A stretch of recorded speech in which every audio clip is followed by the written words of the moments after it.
our guest tonight is former TNA World Champion and Bellator fighter Bobby Lashley. How you doing tonight, sir? Fantastic. Listen, big news that we're going to hear to talk about is you square off against Bobby Roode for the TNA World Heavyweight Championship on Wednesday, January 7th, in Impact Wrestling's debut on Destination America. What are your thoughts heading into the third match against Roode, and do you feel you're poised to regain the world title?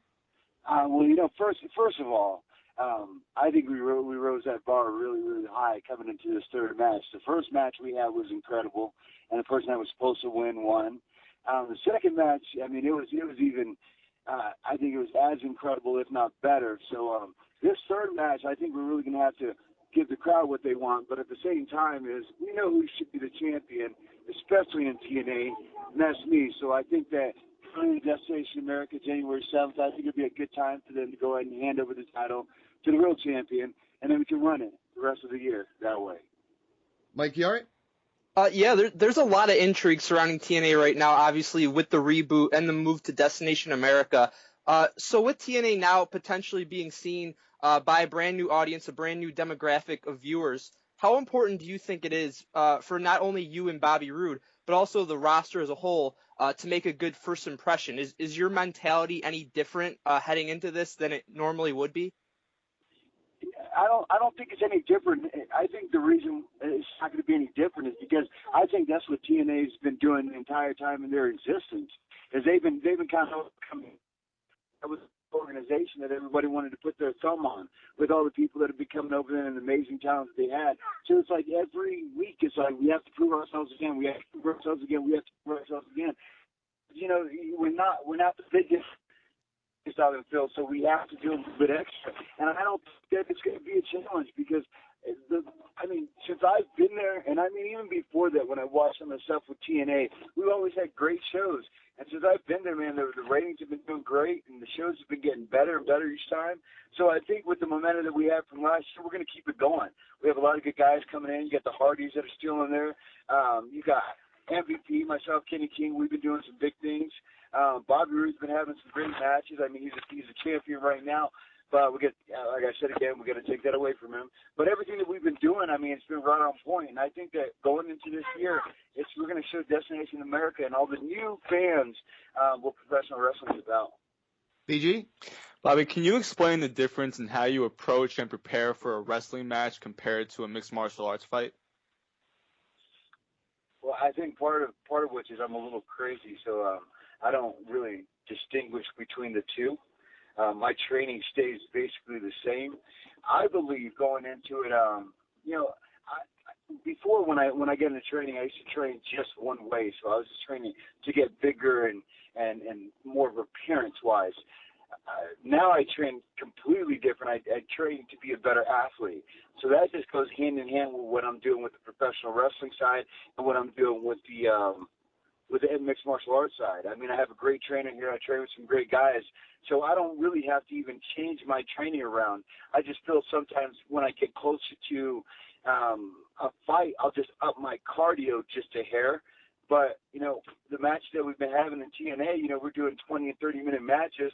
So I was in good shape there also. So, I mean, the training is so similar. But, I just kind of do little tweaks here and little tweaks there depending on what I'm doing that week. Well, you mentioned your MMA. Let's talk about that. Since making your debut in Bellator fighting, you've been lights out with 2 straight victories. You faced James Thompson at Bellator 134 in February. Thompson is only one of 2 men who ever defeated you. How can you ensure that you continue your winning streak and defeat Thompson in the rematch? Because, I'm glad we talked about that. There's a little bad blood between us, and he knows why, and I know in this little media circuit that we're going to be going in leading up to that fight, I know there's going to be a lot of discussion about it, and then people are going to watch back that fight and understand what happened. The fight first time, I believe, I don't want to be that guy that says this, but I'm going to be that guy that says this. I felt that I won that fight the first time. So going back into this fight, there's a little bit more that I'm training a little harder for. that fight to me is more important than a lot of the fights that I've had before because it is that redemption. And I'm putting in the time in the gym. I mean, I'm in the gym a couple times a day now, and we're so far out, just getting mentally focused, getting ready for the new year. And that's my first shot at the new year to happen, everything to happen right. So I'm giving almost 100% that I'm beating this guy in this fight. Oh, now, Mike Chiari. You're coming off one of the most impressive world title reigns in TNA history, arguably the best stretch of your wrestling career so far. You really seem like you've settled into that dominant heel role. But for you, what's your preference in terms of playing either a face or a heel, and why? You know what? I think for me, I think I'm the middle guy a little bit because I think for my character, yeah, I can come across as a heel, but there's still me inside there. So me by myself, I don't think is a huge heel. That's why the fact that I have MVP over there running his mouth the whole time and Kenny King sneaking everybody and causing all the drama, I think that's what makes me a bigger heel. So I really attribute the whole group to doing what we're doing right now. But and then on the other side, it's like I'm a baby face in real life, in person. However, I'm not like kissing babies and doing cartwheels and jumping up in the crowd. So I'm kind of in that rougher stage, whether it's a baby face or a heel. So I don't really care how quick the turn is. I think my wrestling style is going to pretty much stay the same. BG? Bobby, we always feel that wrestlers never get enough respect as athletes. When you head into a mixed martial arts fight, do you feel an added sense of pressure to represent for all professional wrestlers? And when you return to TNA, do you feel there's also added pressure to bring new viewers and fans to the company? Oh, hell yeah. I mean, that's part of the job. If that didn't happen, then there's no reason for them to keep me around. And that's just being real with things. Some people don't like to be real with things, but I like to be real with things. When I go into MMA fight, all eyes are on me for the wrestling crowd and everything because they want to legitimize pro wrestling, and so do I, because I want to let them know that, you know, it's the minute they go out there like, oh, Bobby Lashley is a pro wrestler. I'm like, hey, man, you don't understand what we actually do. You understand we're not just guys that are just coming to this and put a cape on and next you know we're little superheroes for kids. No, we have backgrounds. A lot of us have backgrounds. I was a 3-time college national champion. I took second at the world championship, so I have a background leading into this. So when I come into this, I say, hey, you know what? I am a pro wrestler, but I'm doing MMA. I don't care. I mean, there's going to be a relation between the two, regardless of what I do. So I don't try to hide the fact at all. At the beginning, when I came on, I was like, well, I want you guys to really consider me as a strong mixed martial artist. But now, in my career right now, I have no problem with defending pro wrestling, and I have no problem with going out there saying, yeah, if you want to, because they asked us before the fight, you know, what's your fighting style? I'm like, well, I'm a pro wrestler, and they kind of chuckle a little bit. I'm like, no, put that down, and you can put collegiate wrestling, you can have all this other stuff, but I have no problem with defending pro wrestlers. Oh, listen, you just talked about your background in fighting, though. One of the biggest topics in MMA right now, in sports in general, is CM Punk. He is making the jump into MMA. You're one of the few professional wrestlers to find legitimate success in MMA. What went into your decision to make the jump, and how do you think less experienced fighters like Punk will do in the octagon?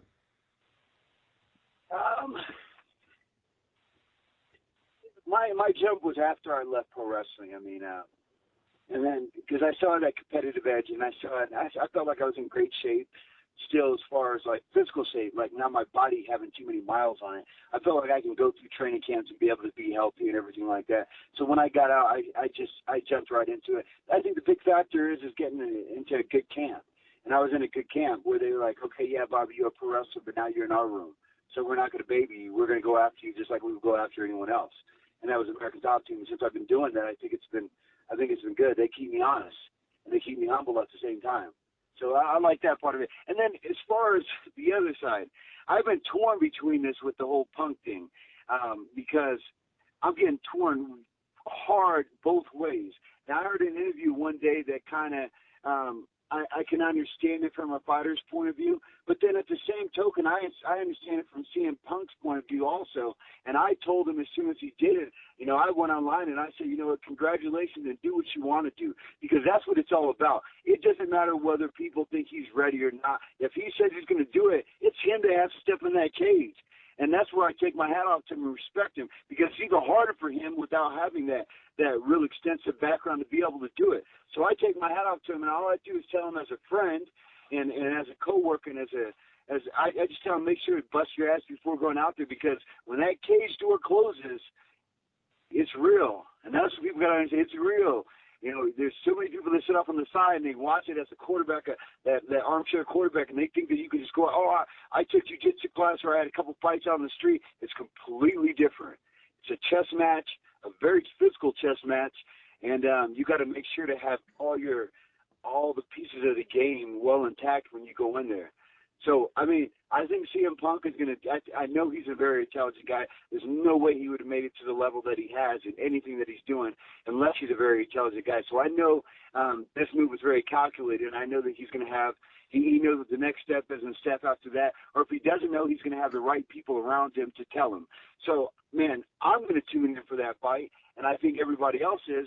Therefore, it's good for everyone. It's a win-win situation. Mike, you all right? There's recently been some talk about Bellator potentially making a play for Brock Lesnar when he becomes a free agent. And if that comes to fruition, would you be interested in stepping into the octagon with Brock? And how do you think you'd fare if you did? Hell yeah, I would.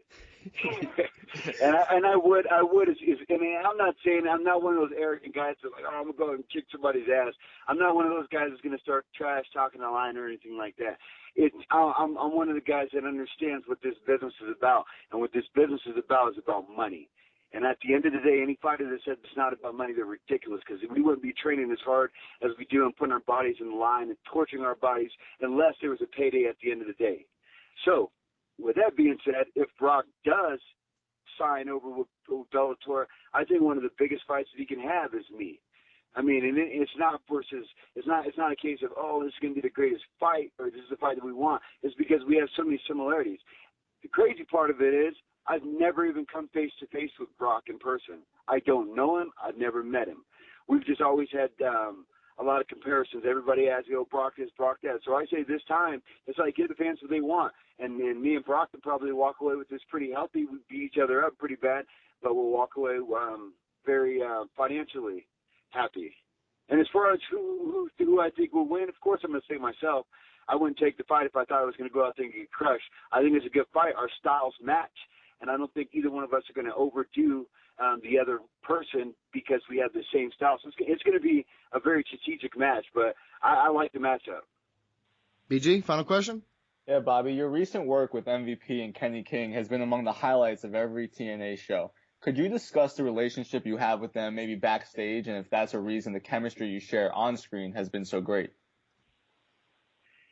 Yeah, I think, you know what, when Big put it together, and you know, it was one of those things we all joked about because the obvious is there, you know, but we all joked about it being, I wonder how they put us all together, you know, and we joked about it backstage all the time as far as like how they put these three guys together. But when we started working together, it was like our characters on TV are pretty much our characters in real life, almost. I'm more of a quiet, reserved person, but I do the fighting, and I'm pretty intense in that sense. Kenny King is it's him. His character on TV is him. So they put us together. I think it was kind of organic. We just kind of fueled together and meshed together. I've known MVP for a long time, and me and MVP have always had this thing. And then we put Kenny King in there. Kenny King fit together like it was a piece of a puzzle.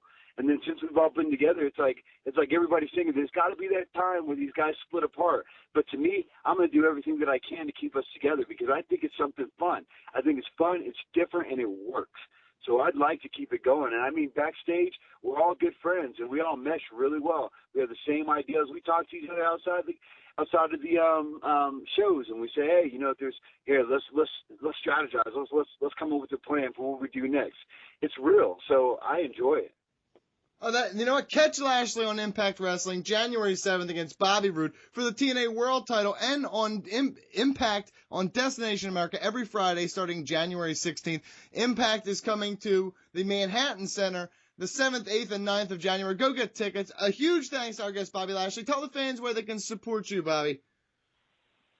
Hey, if you come to me, the best place for me, I've been having a lot of fun with is Instagram. So Bobby Lashley on Instagram or on Twitter, Fight Bobby. Those Amazing. are the best places. A big thanks to Bobby Lashley. Thank you for your time, sir, and good luck. I appreciate it.